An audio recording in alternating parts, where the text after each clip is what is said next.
నమస్తే ఫ్రెండ్స్, నేను మీ Sravani Harsha. Welcome back to our channel. ఇవాళ మన కథ రాణివాసం. రచించిన వారు స్నిగ్ధ. కథని చివరి వరకు వినండి, నచ్చితే లైక్ చేయండి. ఈ కథ పైన మీ విలువైన స్పందనని కామెంట్ రూపంలో మాకు తెలియజేయండి. కొత్తవారు ఎవరైనా చూస్తున్నట్లయితే మన ఛానల్ని సబ్స్క్రైబ్ చేసుకోండి. అంతా కొత్తగా గమ్మత్తుగా ఉంది. 6 నెలల్లో ఎంత మార్పు, ఎన్ని సంఘటనలు. నెల రోజుల వ్యవధిలో సంబంధం చూడడం, పెళ్లి జరగడం, మరే 2 నెలల్లో కాపురానికి రావడం, అతి కష్టం మీద అత్తగారింట్లో 3 నెలలు. నిన్నటికి నిన్న కొత్త కాపురం. ఇది నా ఇల్లు, నా ప్రవీణ్, నా జీవితం, నా రాజ్యానికి నేనే రాణిని. ఆంక్షలు పెట్టేవాళ్ళు, పని చేయకపోతే అడిగేవాళ్ళు లేరు. ఇష్టం ఉంటే పని చేయడం, లేని రోజు ప్రవీణ్తో సెలవు పెట్టించేసి బయటకు చెక్కేయడం. ఎంత సుఖం! ఈ మాత్రం సుఖం కోసం ఎన్ని పోరాటాలు చేయాల్సి వచ్చింది. అబ్బా, తలుచుకుంటేనే బాధేస్తోంది. నేనేనా ఇన్ని కష్టాలు పడ్డానా అని ఆశ్చర్యమేస్తుంది. 6 నెలల కాలం జిగురులాంటి సీరియల్ తెగ సాగింది. గుర్తొస్తూనే ఉంది. అమ్మా మణిచందన, ఇది మన ఇల్లు. స్వేచ్ఛగా సంతోషంగా ఉండు. మా వాణ్ణి జాగ్రత్తగా చూసుకో. కొత్త కదా, త్వరలోనే నిన్ను మేము, మమ్మల్ని నువ్వు అర్థం చేసుకోవడానికి ప్రయత్నిద్దాం. వంట వచ్చు కదా నీకు? పెళ్ళైన మర్నాడు దగ్గర కూర్చోబెట్టుకుని అడిగింది అత్తగారు. అదే ప్రవీణ్ తల్లి. వంట నాకు రాదత్తయ్యా. వసంతక్క చెప్పమన్నట్టుగా చెప్పాను. వంట వచ్చు అని చెబితే ఉద్యోగస్తురాలైన అత్తగారు పని మొత్తం నీనెత్తినే రుద్దుతారే, రాదని చెప్పేయి అంది వసంతక్క. ఏం పర్లేదు, మీ చదువులు, కంప్యూటర్ క్లాసులు, ఈ గోలతో పని నేర్చుకునే వ్యవధి ఎక్కడుంటుంది? మీ ఆడబిడ్డకు కూడా ఇదే సమస్య. ఎటొచ్చి నేనే పని కట్టుకుని దగ్గరుండి నేర్పించాను. అది నేను నేర్పుతాలే, భయపడకు, నవ్వేసింది అత్తయ్య. నేతి బీరకాయలో నెయ్యి లాంటిదే అత్తగారిలోని మంచితనం అన్న వసంతక్క మాటలు అబద్ధమేమో అనిపించాయి నాకు. మధ్యాహ్నం అమ్మకి ఫోన్ చేస్తే గాని నాకు జ్ఞానోదయం కాలేదు. పిచ్చి పిల్ల, మీ అత్తగారి మాటల్లో 2 శ్లేషలున్నాయి. ఒకటి నీకు పని నేర్పి తను రెస్ట్ తీసుకోవడం, రెండోది తను తన కూతురికి పని నేర్పినట్టు, నేనేమో నిన్ను దద్దమ్మలాగా పనికిరాని దాని చేసినట్టు. జాగ్రత్తగా ఉండవే మణి, అంతా మనలాగా స్వచ్ఛంగా ఉండరు. ఊరికే పొంగిపోయి పనుల్లో దూరకు. ఇదే విషయాన్ని వసంతక్కకు కూడా చెప్పాను. వసంతక్క మా పెద్దమ్మ కూతురు. నాకు అన్నయ్య తప్ప వేరే తోబుట్టువులు లేరు. అందుకే వసంతక్కంటే నాకు ప్రాణం. మీ అమ్మ చెప్పింది నిజమేనే. మీ అత్తగారు ఉద్యోగస్తురాలు. ఆడపడిచేమో ఇంకా 2 ఏళ్లు చదివితే గాని ఇంజనీరింగ్ పట్టా పుచ్చుకోదు. లంకంత ఇల్లు, ఇంట్లో అందరూ బయటికి వెళ్లేవాళ్లే. నీకు ఉద్యోగం వచ్చే వరకు నువ్వు ఒక్కదానివే ఇంట్లో.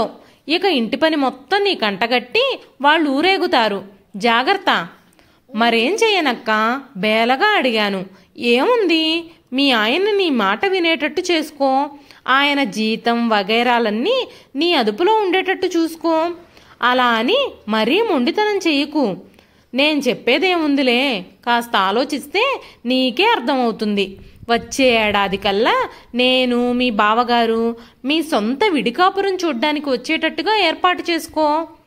ఆలోచించాను. ఎప్పుడో చిన్నప్పుడు తెన్నేటి సూరిగాడు రాసిన చెంగీజ్ ఖాన్ నవల గుర్తొచ్చింది.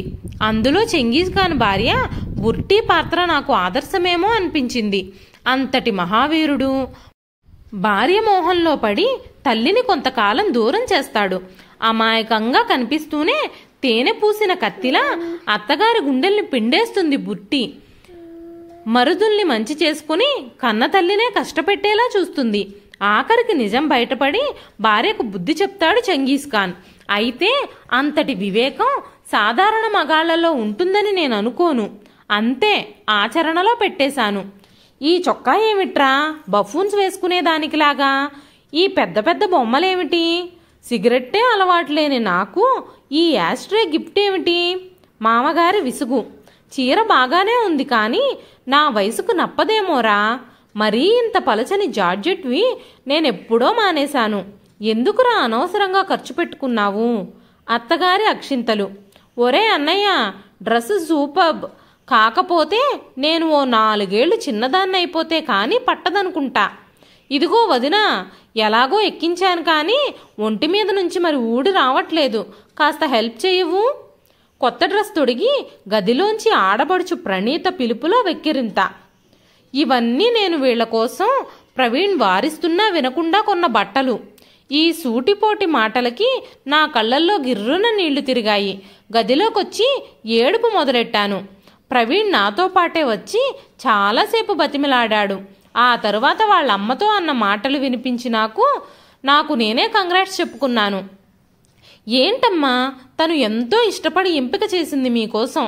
హనీమూన్ కూడా మీ గురించే ఆలోచించింది. మీరేమో ఇలా మాట్లాడి తనని కష్టపెట్టారు. ప్రవీణ్ మాటలకి వాళ్ళు నిజంగానే నేను ఏడుస్తున్నాననుకొని నన్ను అనునయించి వెళ్ళడం, నేను ముభావంగా ఉండడం జరిగిపోయింది. ఇక అప్పట్నుంచి ఆపరేషన్ ఫర్ సపరేషన్ చర్యలు మొదలు పెట్టేశాను. 8ంటికి నిద్రలేచి నేరుగా వంటింట్లో సహాయానికి వెళితే, అత్తయ్య పాచిముఖంతో వంటగదిలోకి ఎందుకులేమ్మా, నేను స్నానం చేసి వంట చేస్తాను కదా, నాకిలా వస్తే నచ్చదు అనేది. ఆవిడే అందరికీ లంచ్ ప్యాక్ చేసి రెడీ చేసేది. తల్లికి వంటగదిలో కొద్దో గొప్పో సాయం చేసే ప్రణీత మాత్రం ఓసారి వదినా నువ్వెంత లక్కీనో, అనుకున్న అతిథి అనేయొచ్చు. కుక్కం సర్వెంట్ అత్తగారు, పర్మనెంట్ హెల్పర్ ఆడబడుచు అంది.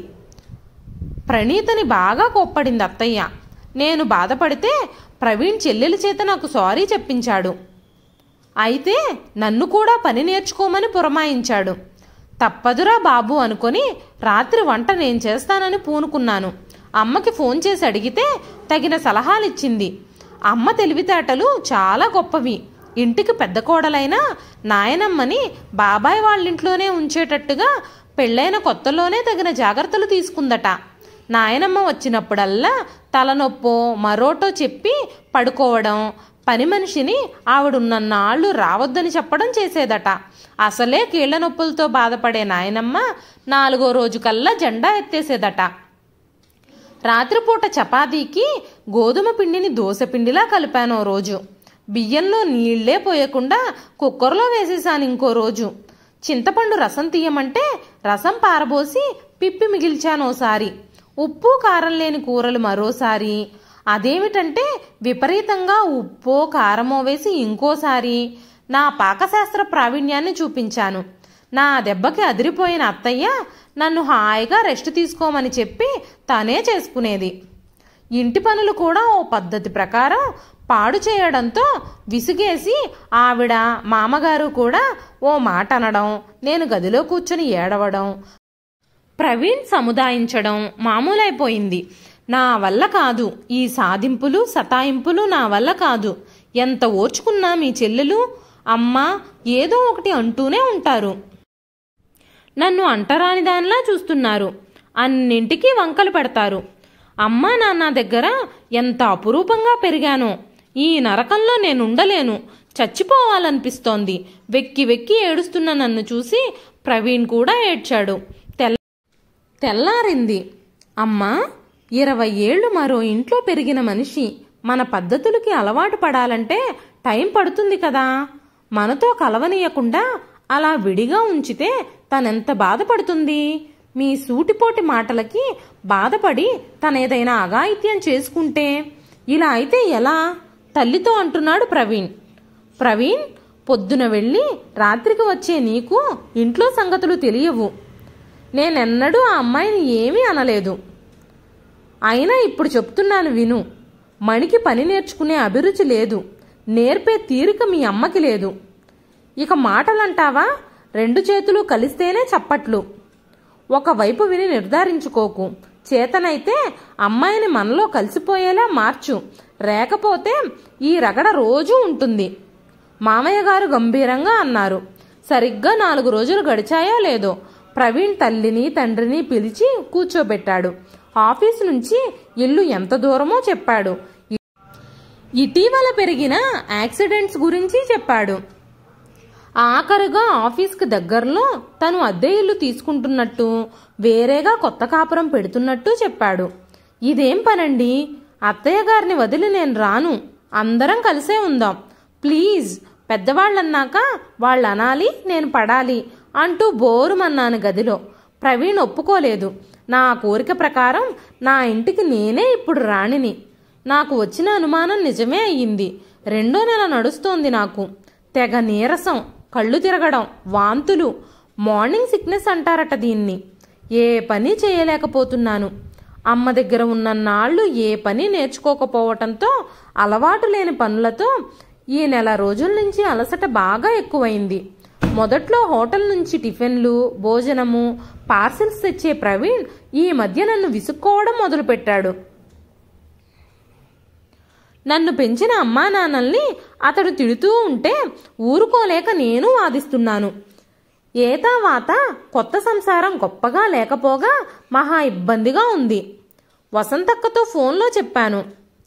అత్తారింట్లో పని తప్పించుకోమన్నాను కానీ నీకు అసలు పనే గట్టదని నాకు తెలీదే. తప్పదు, ఇంటి పని నేర్చుకో. మరో 4 రోజుల్లో బాబో పాపో పుడితే ఆ పని కూడా చేసుకోవాలి కదా. వీలున్నప్పుడు నేను వస్తాలే అంది. నా గుండె జల్లుమంది. అంటే ఇక నుంచి పిల్లలకి ఎన్నెన్ని పనులు చెయ్యాలో. ఏదో ముద్దొస్తే ఎత్తుకోవడం, కారులో షికార్లు తిప్పడం వరకు ఓకే.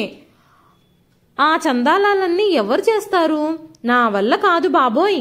అమ్మకి ఫోన్ చేశాను. అమ్మ వచ్చేవే, నాతో ఉండు ప్లీజ్. ఇది మరీ బాగుంది. నాకు సంసారం లేదు. మీ వదిన నిన్ను మించిన పనిమంతురాలు. గదిలో నుండి బయటికే రాదు. నేను మీ నాన్న అన్నయ్య మీదే ఆధారపడి ఉన్నాం కదా. నాకు ఈ చాకిరీ తప్పదు. కావాలంటే నువ్వేరా, 4 రోజులు ఉండి వెళ్ళు. అమ్మ మాటలకి నాకు దిమ్మ తిరిగింది. ఈ మధ్యే అన్నయ్యకి పెళ్ళయింది. 25 లక్షల కట్నంతో కలిగినింటి నుంచి వచ్చింది వదిన. మా వాళ్లే నయ్యా పైసా కట్నం తీసుకోకపోగా 2 లక్షల రూపాయలు ఎదురిచ్చి బంగారం బట్టలు కొనుక్కోమన్నారు. అమ్మ దగ్గరికి వెళ్ళిన 2వ రోజే నాకు పరిస్థితి అర్థమైంది. అమ్మ తెలివితేటలు వాళ్ళ అత్తగారి దగ్గర తప్ప తన కోడలి దగ్గర పనిచేయడం లేదని. అంతరంగిక సేవకురాలిలాగా కోడలికి సపర్యలు చేస్తోంది అమ్మ. వదినని అద్దాల అలమారాలోని బొమ్మలాగా అపురూపంగా చూసుకుంటున్నాడు అన్నయ్య. ఎవ్వరూ ఏమీ అనకపోయినా నాకు నేనే పరాయిదాన్నిలాగా అనిపించింది నాకు. నేను పుట్టిన ఈ ఇల్లు, నా వాళ్ళు అందరూ పరాయిగానే తోచసాగారు. వదిన అభిజాత్యం, అహంకారం నన్ను అక్కడ ఉండనీయలేదు. తిరిగొచ్చేశాను. నెలలు నిండుతున్నాయి. అత్తయ్య వచ్చి ఇంటికి తీసుకెళ్లి సీమంతం చేసింది.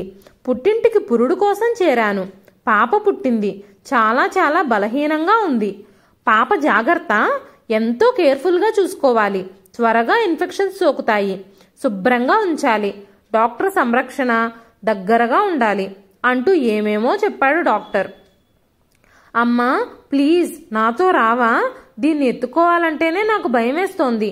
3వ నెల వచ్చాక ఇంటికి బయలుదేరుతూ అడిగాను అమ్మని.